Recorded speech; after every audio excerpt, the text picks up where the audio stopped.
Welcome to Money Talks. I'm Genevieve Westcott with the latest financial news from around the globe. In this edition, Japan battles to prevent a nuclear catastrophe and to care for millions of people without power or water in its worst crisis since World War II.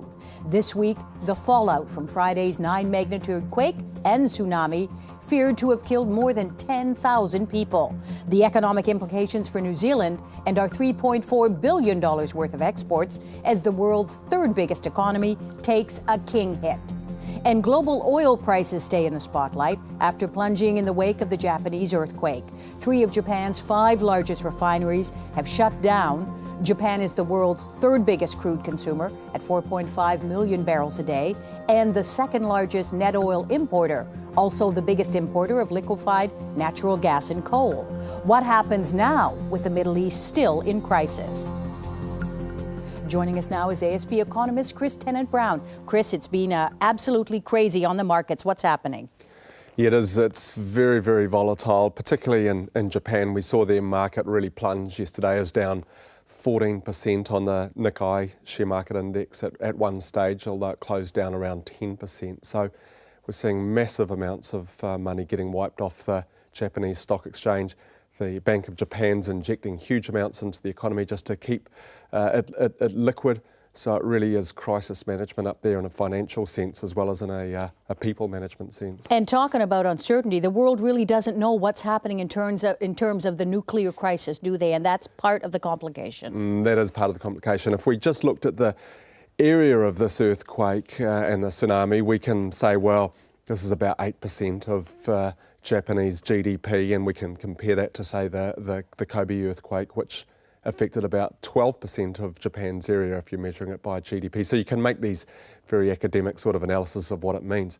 But when you start talking about radiation clouds floating around and what that means for people, it just starts to become very difficult to work out exactly what's going to happen. And it's very, very stressful for the people of Japan right now, I'm sure. We'll talk more about that in part 2 when we're joined by Usha Haley, our second guest. But let's talk here at home. Of course, last week the official cash rate went down 50 basis points. What's your take on it? Well, that's what we were expecting when we had our own earthquake. We just looked at it and right off the bat thought this really is a very big challenge for the economy at a time when the broader economy was already going through quite a soft patch. So we thought that would trigger off the Reserve Bank cutting back to what we think of as emergency levels, the 2.5% official cash rate, and that's what they did. I think it was a good move for the economy. Of course, the biggest help for the people of Christchurch is the fiscal response, the government directly putting money into fixing things, but lower interest rates will help everyone and just keep the economy going a little bit easier through the soft patch. But of course, retail spending still down across the country, property stagnating. We got a long way to go. We have, and that's the nature of this financial crisis. We borrowed and spent a lot before the big recession, and it's going to take us a long time. Consumers are going to be fairly subdued for a long time, and we still, if you look at debt levels, we've got a long way to go to pay them down. Our international debt position is still very high, so this is a long, slow grind. But lower interest rates help with that deleveraging process. And of course, global dairy trade auction came in overnight. How'd we do? Well, as a drop, we saw an 8% drop, which sounds dramatic, especially when we're seeing these big plunges in world share markets and commodity prices really getting crunched. But I think you've got to put it into perspective. The prices spiked 5% in the previous fortnight. They're still miles better than what I thought they would be if you'd asked me where dairy prices were going to be 6 months ago. So we're getting well over $4,000 a tonne on average for products. So I think we've got to bear that in mind, that we saw a drop, but prices are still very strong. If we started to see them fall down below $4,000 over the coming weeks, I'd worry a little bit. But I think we've got to keep it in perspective at this stage. It's just one auction, and we're still seeing very good global dairy prices, and we expect that'll continue. Thanks, Chris. Coming up after the break, more on the Japanese crisis. Will it stump global growth? If Japan shuts down, could it lead to a global recession? And what about our exports and imports? And oil prices weaken on expectations Japan's huge demand will drop. Couple that with the crisis in the Middle East, and we ask, where are the fuel prices headed? But first, answer this in our Farmers, Facts, and Figures quiz. What were our top 3 exports to Japan in 2010? The answer when we come back.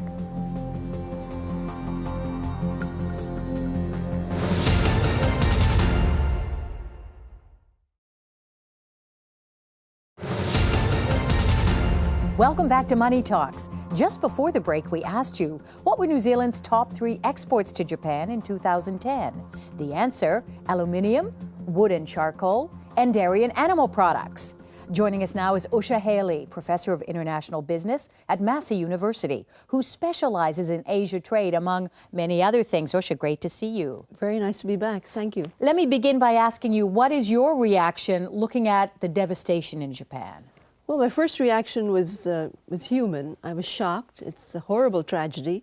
And when you turn on television and you see these human stories of despair, it's very disturbing. So I've actually been, saddened, very saddened. The next shock is what's it going to do to the global economy?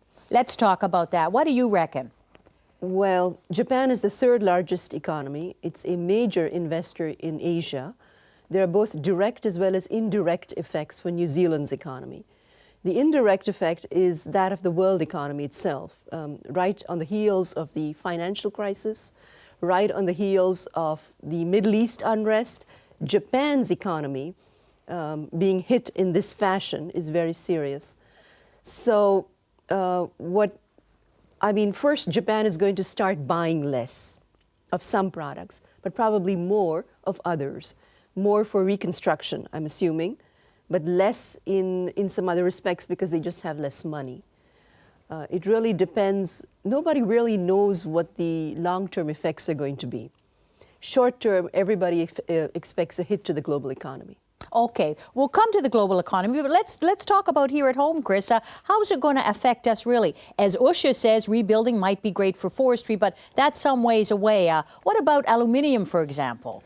Well, yeah, we've got quite a mixed range of things we send up there, and it's going to have a mixed range of impacts. I mean, for example, kiwi fruit are probably going to be the last thing on someone's mind when they're under real financial strain, repairing their house and that sort of thing. But on the flip side of it, structured lumber could be in great demand. Things like aluminium, it's a little bit hard to tell with all the power interruptions they're having. That could affect everything right down to producing cars, which could be using that aluminium. So it's going to be a very mixed impact on our basket of exports. Well, let's think about it. $3.4 billion worth of exports in 2010 alone. I think the big worrying thing for many people here in New Zealand is what's happened to the infrastructure, to the transport, to the supply trains. Isn't that really at the heart of it, Usha? Well, it is some part of it, yes. I think the biggest effect, though, is psychological, because a lot of the economy goes on confidence. And this hit from Japan, which, by the way, has been one of the most prepared countries in the world for earthquakes, when Japan reacts the way it does at this point, that's very serious. Of course, the nuclear crisis is the added icing on the cake, if you like, and I can see weeks, if not months, of uncertainty in global markets as a result of that. What do you think, Chris? Yeah, I think it's just way too early to be able to work out how far that could permeate through things. The other thing to think about with Japan and its interactions with New Zealand is they're a big source of tourists. Around 3.5% of our visitors come from Japan, but they're big spenders when they come here. They are relatively small in number, what, 88,000? And that's, it's easy to imagine them just not travelling. So that'll impact tourism operators here. It's going to impact Air New Zealand, who fly regularly up to Japan. So there's all sorts of impacts that are going to be felt here over the months and years ahead. And just how long those things carry on for, I just don't think we can begin to tell at the moment. And the nuclear situation complicates it so much. It's the ripple effect too, Usha. Looking at the rest of Asia, for example, so many things that China makes are made in Japan. They get the parts from Japan. That's not going to happen now. What are you predicting? It's very difficult to predict because this sort of catastrophe hasn't happened since World War II for a developed country. So this is the first time. It's the first time for so many things, Genevieve. It's the first time for this magnitude of financial crisis. It's the first time for Middle East unrest, and that too is being affected. Oil prices plummeted today on the thought that Japan is going to be producing less. Yeah. So there's going to be both direct and indirect ripple effects. Japan is one of the largest investors in Asia. Other than the United States, Japan is either number one or number two. And when these countries in Southeast Asia, for example, that are also major trading partners with New Zealand, get less from Japan, that's going to affect New Zealand. There's a whole bunch. I mean, this is an interconnected global economy in which we live. What's the latest in the Middle East crisis, Chris? What are you hearing? Well, the latest is Bahrain's unrest. They've declared martial law. It's just, again, it's one of those situations that just keeps on seeming to get worse and worse. And now Saudi Arabia, of course, have sent troops over the border into Bahrain. That's a big worry. Yeah, and it's all a threat to oil production. And at this stage, people are looking at Japan and thinking, okay, well, they're going to be consuming less oil, so oil prices are falling. But if you look at beyond this, nuclear power has been a big solution to the world's energy problems and for things like global warming. Now that we don't like carbon so much, nuclear power is a little bit less of the evil that we've always thought it is. But now with a disaster like this, I think people are going to be questioning nuclear power as a source of energy in the future. So that puts more strain back on oil and coal as well. So even the outlook for energy from the Japanese situation, because of what it means for nuclear power generation, I think is very difficult to pinpoint right now. And to me, it just all points to higher oil prices over the years ahead. Well, I disagree on that last point, although I agree with everything else. I mean, there are all kinds of social implications, and there is this whole nuclear power issue that's also got to be explored. But right now, oil prices have dropped. Today, they dropped. And the reason is oil prices are also based on speculation. There is a fear that the global economy as a whole is going to be slowing down. So yes, I predict oil prices falling, at least in the short term. I don't know about the long term. I also don't agree that Saudi Arabia moving troops into Bahrain is necessarily a bad thing. It's a good thing? I think it's a good thing because it maintains stability in the Middle East. And without oil affects every aspect of global welfare. Let's talk a little. Food supply of oil. If there is uncertainty in the Middle East, and there are some countries that do benefit, and one of them is Iran, which is literally, I think, stoking some of this unrest in the Middle East.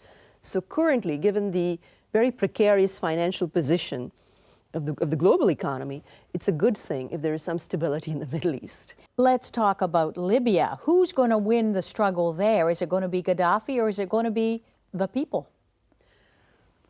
Well, I don't know. Gaddafi has pulled out his forces and he's literally bombing his own people. But Libya, for all its problems, political problems, is a very small supplier of oil. Now, Saudi Arabia, on the other hand, is the largest exporter of oil in the world. If there are problems in Saudi Arabia, which people were expecting, and Saudi Arabia itself is fraught with political risk. The House of Saud has maintained very tight control. There is corruption, and there is very high unemployment.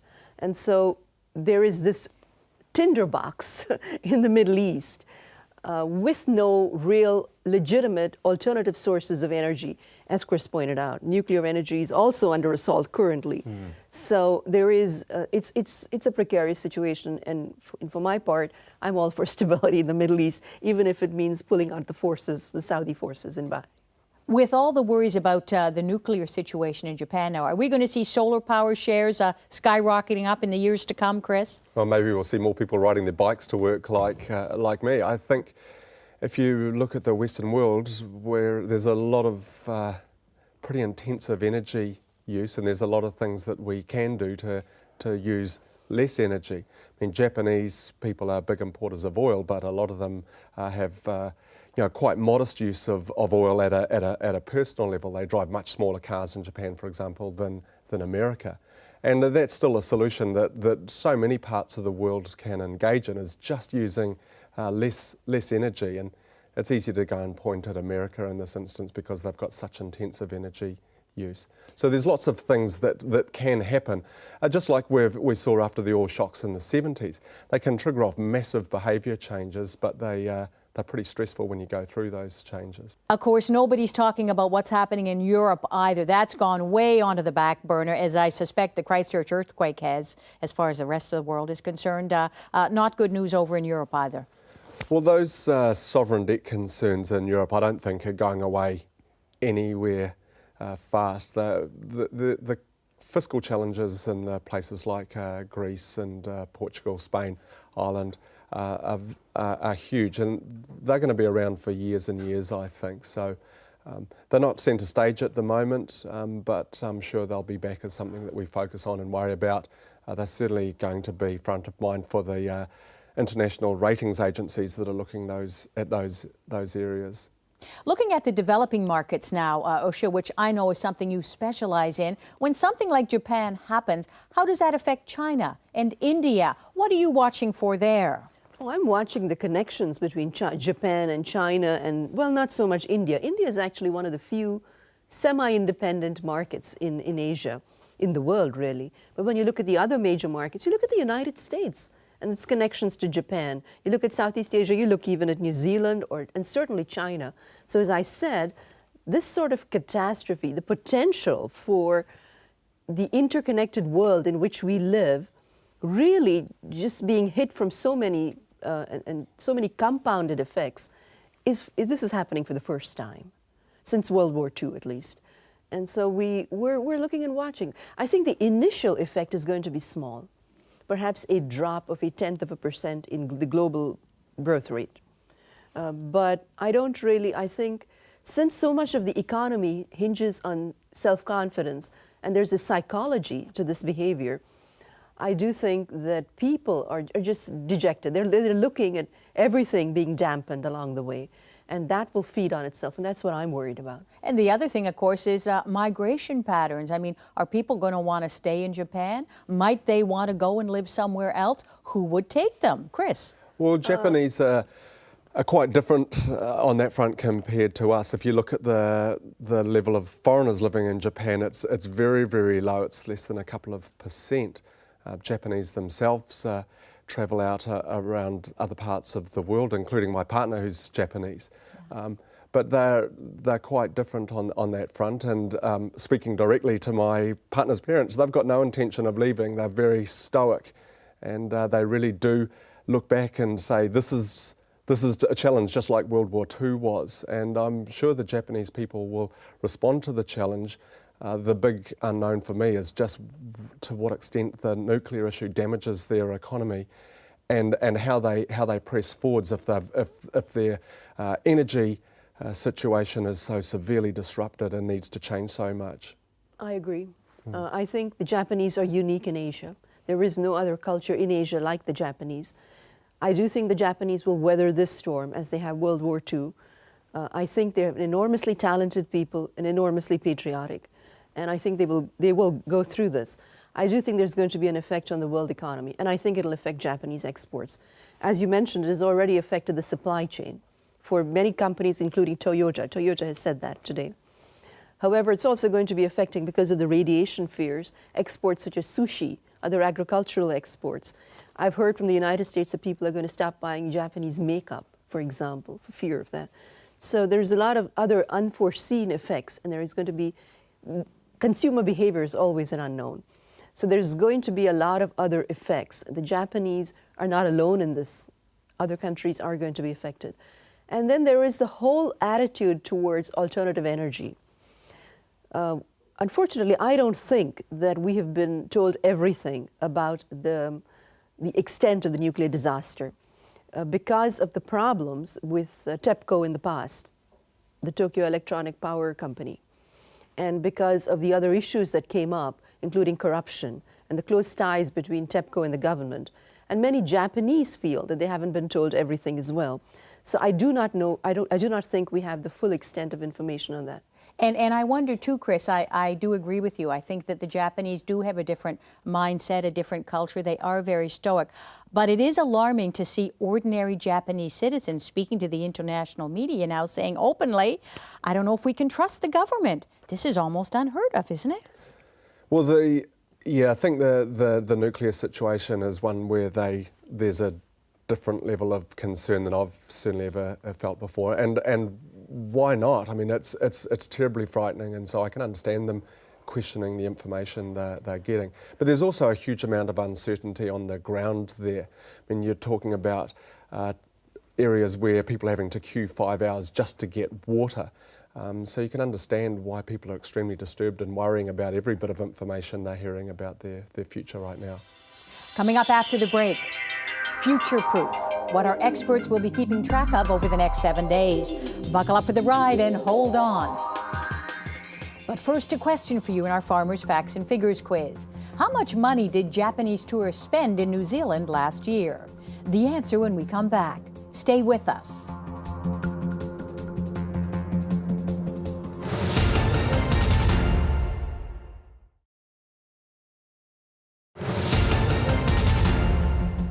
Welcome back to Money Talks. Just before the break, we asked you, how much money did Japanese tourists spend in New Zealand last year?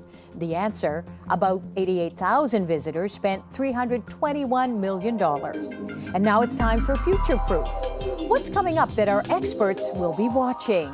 Usha, how about you?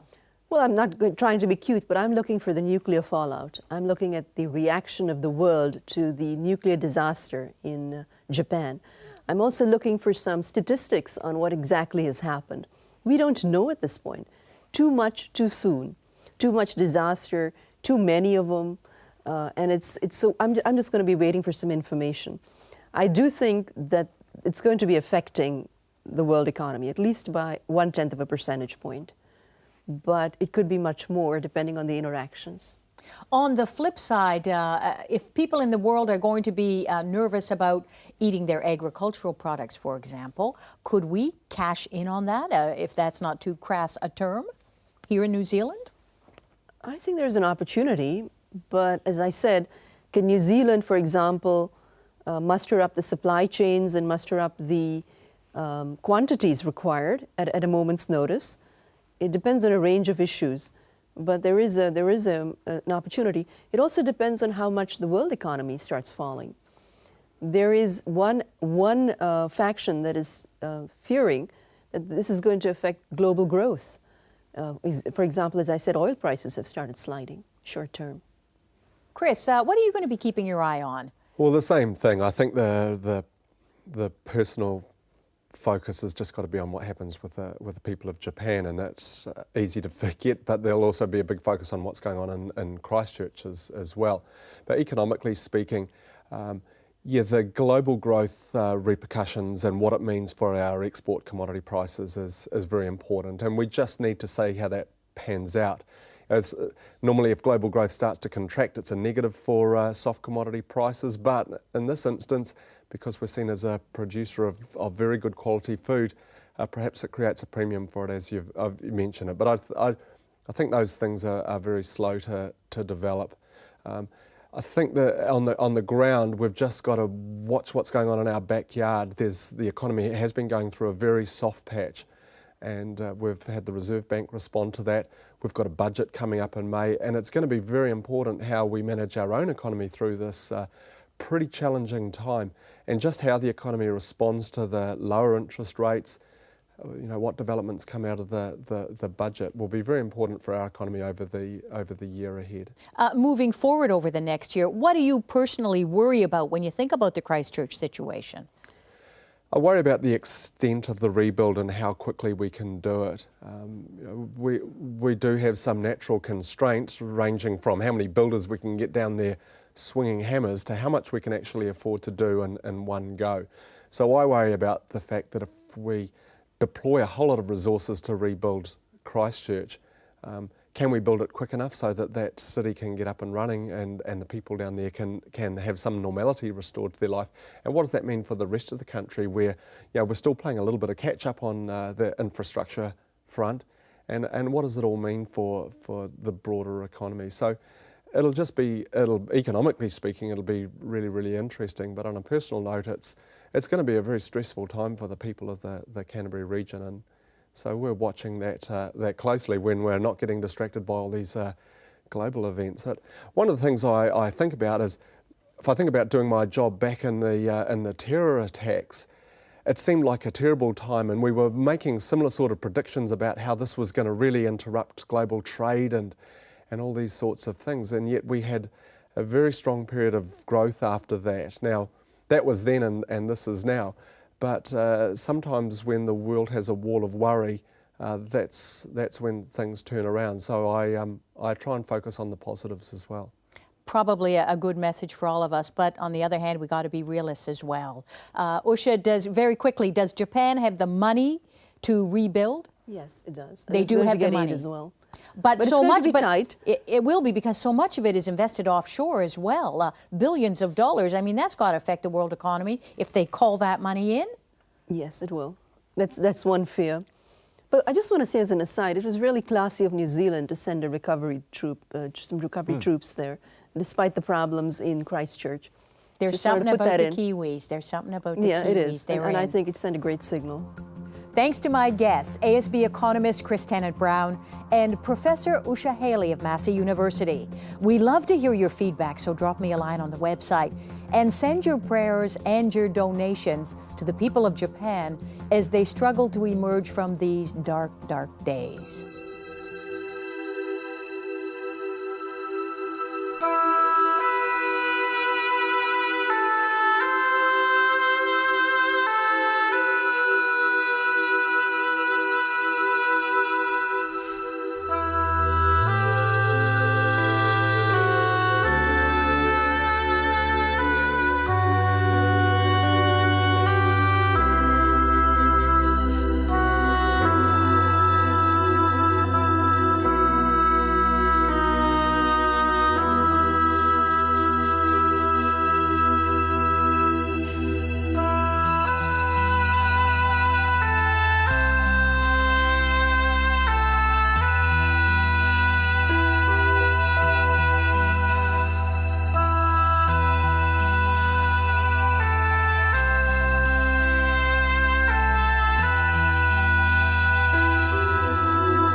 Keep the faith. See you next time.